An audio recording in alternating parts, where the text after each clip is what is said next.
Imagine you're an artist and you have to paint a picture called peace.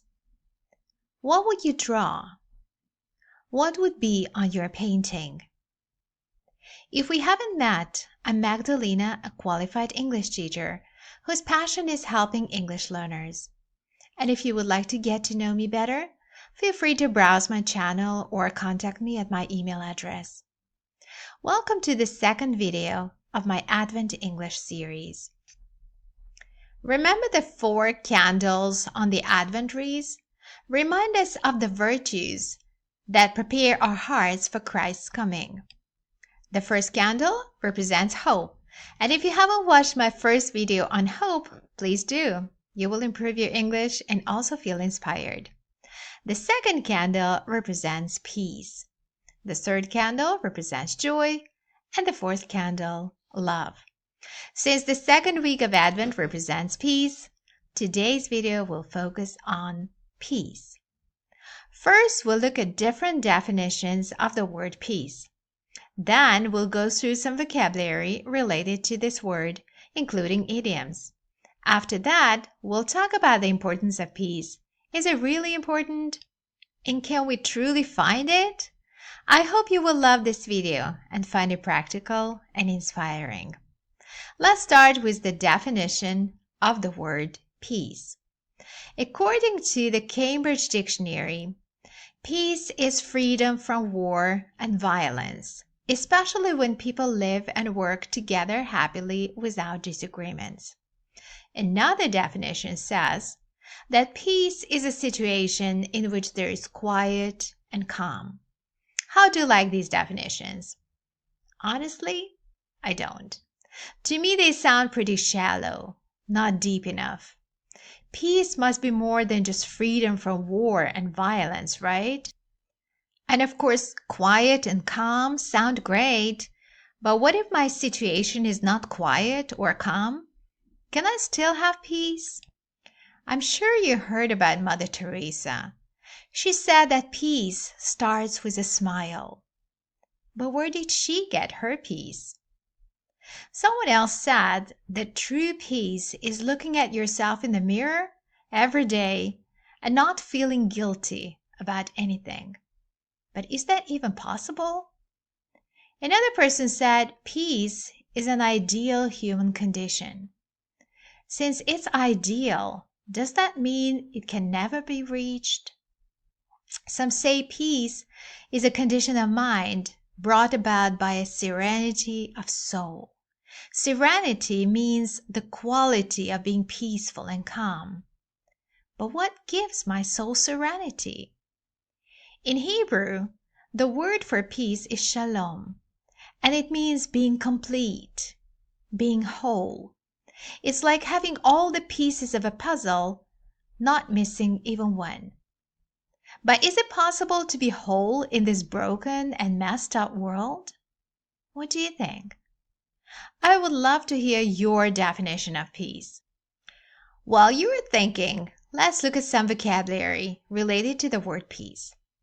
Of course, you already know the words peace and peaceful. For example, we had a peaceful afternoon without the children. Then you know the words calmness and calm. For example, the wind failed and the sea returned to calmness.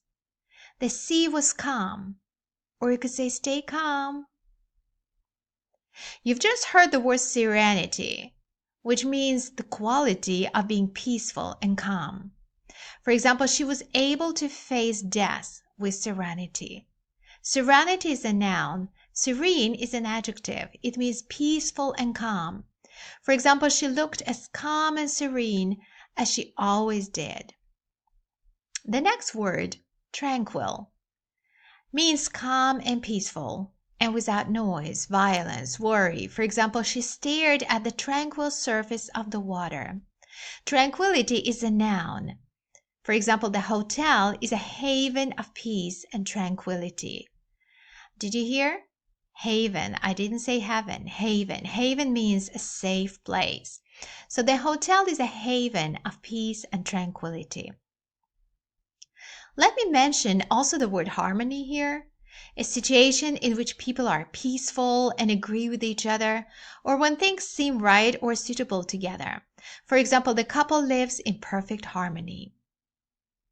Now let's see whether you're familiar with the following phrases with the word peace. Peace of mind. One of the definitions is the absence of mental stress or anxiety. For example, I could not have complete peace of mind before they returned. Or having household insurance is supposed to give you peace of mind. Peace of mind is also called inner peace. For example, she finally found inner peace and happiness. I'm sure you know what make peace means, right? You would say to make peace with someone. It means to stop fighting or disagreeing with someone. For example, he returned to the village to make peace with his mother. Of course, you know the Nobel Peace Prize. It celebrates the work of people or organizations around the world who have achieved amazing things in different areas to help the world. Remember, you should say the Nobel Peace Prize, not Nobel. Some students say Nobel. The Nobel Peace Prize. For example, he was awarded the Nobel Peace Prize. Are you familiar with the next phrase, rest in peace or RIP? It's said to express the hope that someone's spirit has found peace after death. For example, she was a decent and compassionate woman. Decent means good. She was a good woman. So she was a decent and compassionate woman. May she rest in peace. Peace talks are formal discussions to resolve conflict between groups. For example, it looks likely that the peace talks will fail. Bad news, right? A peace treaty is an agreement to come to peace and end conflict. For example, between governments, countries, etc. Here's an example for you. The peace treaty was signed. Okay, now let's look at some idioms for peace. Are you ready? Calm before the storm. What does it mean? It means a moment of peace before an upcoming challenge or a conflict. For example, everyone was relaxed, not realizing it was the calm before the storm. Let's look at the next one. Bury the hatchet. Do you know what a hatchet is? It's a short axe for chopping wood. So bury the hatchet. It means to end a conflict and reconcile with someone, to make peace with someone. So to end a conflict and reconcile or make peace with someone. For example, they buried the hatchet after years of arguing. Let's bury the hatchet and move on from the past. The next one, patch things up. Patch things up. It means to fix a damaged relationship or situation. For example, they patched things up after their disagreement. Let's patch things up and start fresh. The next one, let bygones be bygones. It means to forgive someone for something done or for a disagreement and to forget about it. For example, I know we've had our fights over the years, but I think it's time we let bygones be bygones. It means let's forgive each other. Let's forget what happened. Okay? So it's time we let bygones be bygones. Here's one of my favorite idioms. Are you ready? Cool as a cucumber. It means extremely calm and composed, especially under pressure. For example, she was cool as a cucumber during the crisis. Or even in chaos, he remains cool as a cucumber. Okay, now that you have improved your English on peace, let's discuss the importance of peace and whether it's possible to find it. Do we need peace at all? Could we live without it? Could we live without peace? I'm sure you heard that anxiety and depression are at an all-time high right now, especially among teens and young adults. But why? Well, Generation Z experiences more anxiety and depression for several reasons. It's even labeled the anxious generation and the loneliest generation. Technology, especially smartphones and social media, creates pressure to look perfect and have an exciting life, which can cause jealousy, low self esteem, and fear of missing out. Cyberbullying is also easier online. Besides, many young people face stress from money problems, such as worries about housing, food, or debt.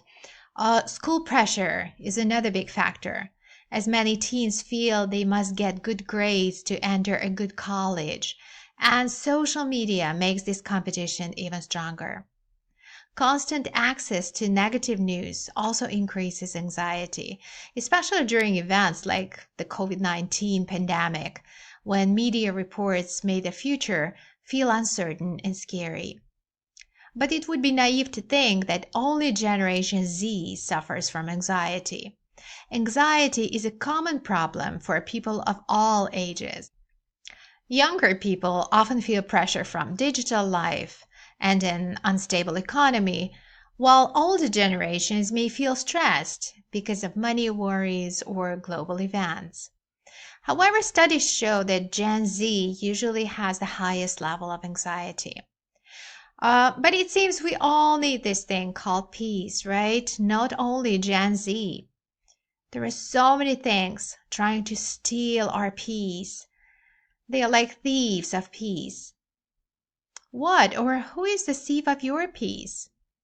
And what or who can give us true peace?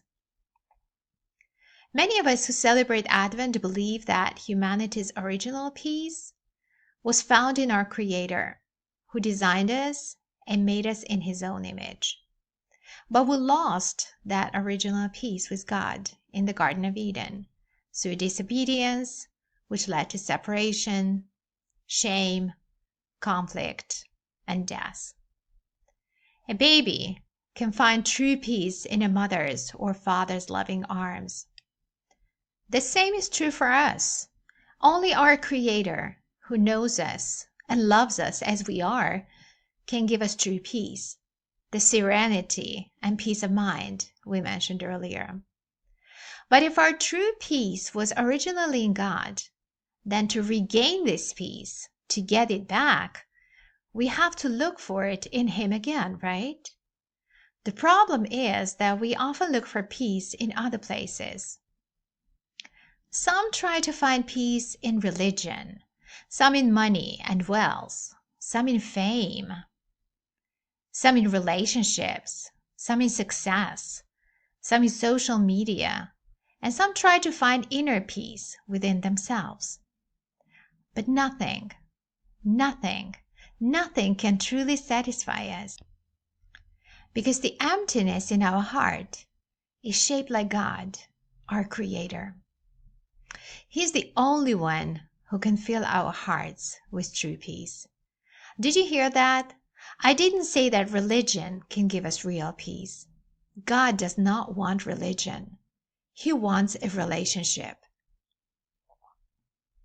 But if we lost our original peace with God, if we were separated from Him, how can we regain this peace? Well, this is what Advent and Christmas are all about. Remember the birthday boy, Jesus? Let me read something to you. You might have never heard it before, so this is going to be very exciting for you. Isaiah 9:6 is a famous prophetic verse in the Bible foretelling the coming of the Messiah, the Savior, stating, "For to us a child is born, to us a son is given, and the government shall be upon his shoulder, and his name shall be called Wonderful Counselor, Mighty God, Everlasting Father, Prince of Peace." This verse is about the birthday boy, Jesus.